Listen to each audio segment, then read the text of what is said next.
इंदौर मध्य प्रदेश का वो शहर जिसे स्वच्छता का मॉडल कहा जाता है, लेकिन अब ये मॉडल ही लोगों के लिए जानलेवा साबित हो रहा है।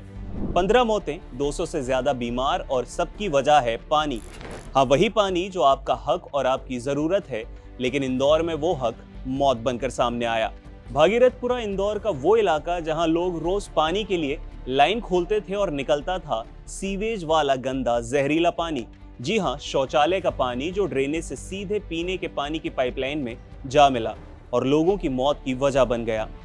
गुरुवार को जब मंत्री कैलाश विजयवर्गीय वहां पहुंचे तो मृतकों के परिवारों ने चेक लेने से मना कर दिया, क्योंकि 2 साल से उनकी शिकायतें हवा में झुलस रही थी और अब उनके घरों में मातम है। इंदौर के Mahatma Gandhi memorial medical college की लैब रिपोर्ट ने ये पुष्टि कर दी कि दूषित पानी ने ही 15 लोगों की जान ली है और 16 बच्चों समेत 201 लोग अब तक अस्पताल में भर्ती हैं। सीएमएचओ डॉक्टर माधव हसानी ने साफ कहा कि सैंपल की जांच में स्पष्ट हुआ है कि पीने के पानी में मौजूद बैक्टीरिया ने ही ये हालात पैदा किए हैं। अब इसके पीछे थोड़ी साइंस समझ लेते हैं। ये दूषित पानी सिर्फ गंदा नहीं था, इसमें थे हैजा, शिगेला, साल्मोनेला और ई कोलाई जैसे बैक्टीरिया। ये बैक्टीरिया आते कैसे हैं? पानी में ड्रेनेज, शौचालय का मलमूत्र, बाथरूम का गंदा पानी, बर्तन धोने का साबुन, फर्श साफ करने के केमिकल, कॉमर्शियल वेस्ट, ये सब मिक्स होकर इसे टॉक्सिक बनाते हैं और जब ये पाइपलाइन में चला जाता है तो जानलेवा जहर बन जाता है। एक छोटा सा लीकेज जैसा भागीरथपुरा की चौकी के पास हुआ और ये घातक बैक्टीरिया घर घर तक पहुंच गया। इस पर राजनीतिक और सामाजिक प्रक्रिया क्या आ रही है वो भी जान लेते हैं।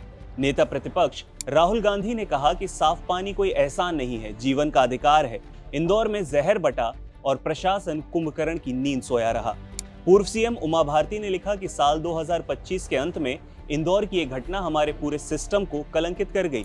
भागीरथपुरा की निधि यादव अस्पताल में भर्ती अपनी सास रामलीला यादव की जब कहानी बताती हैं तो कहती हैं कि किडनी फेल हो गई, अस्पताल वाले पैसे मांग रहे हैं, हमें मदद चाहिए थी और हमें 2 लाख रुपए का चेक थमा दिया गया। क्या यही न्याय है? प्रशासन की इस पर क्या प्रतिक्रिया आई वो समझ लेते हैं। अपर मुख्य सचिव संजय दुबे ने मौके का दौरा किया, अफसरों के साथ बैठक की और कहा कि शहर के अन्य हिस्सों में भी पानी की रैंडम जांच होनी चाहिए, कोई मामला पेंडिंग ना रहे। लेकिन क्या ये प्रशासन की देरी नहीं है? सांसद शंकर लालवानी ने कहा कि 10 नई बोरिंग तत्काल शुरू की जाएंगी, यानी लोग कम से कम सुरक्षित पानी तक तो पहुंच पाएंगे, लेकिन ये समस्या की जड़ का समाधान नहीं है। हाईकोर्ट और मानवाधिकार आयोग ने भी महत्वपूर्ण भूमिका निभाई है। इस मामले की सुनवाई हाईकोर्ट में चल रही है।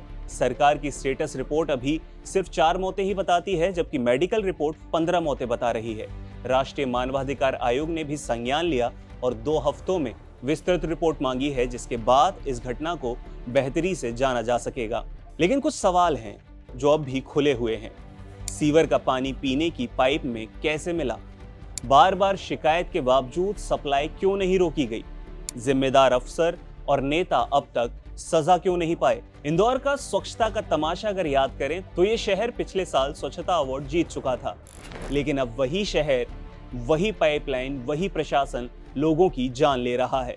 201 लोग अस्पतालों में हैं, 32 आईसीयू में हैं और मौत का आंकड़ा बढ़ता ही जा रहा है। ये सिर्फ पानी की कहानी नहीं है, ये प्रशासन की लापरवाही और जिम्मेदारी की कमी, जनता के हक की लड़ाई की कहानी है।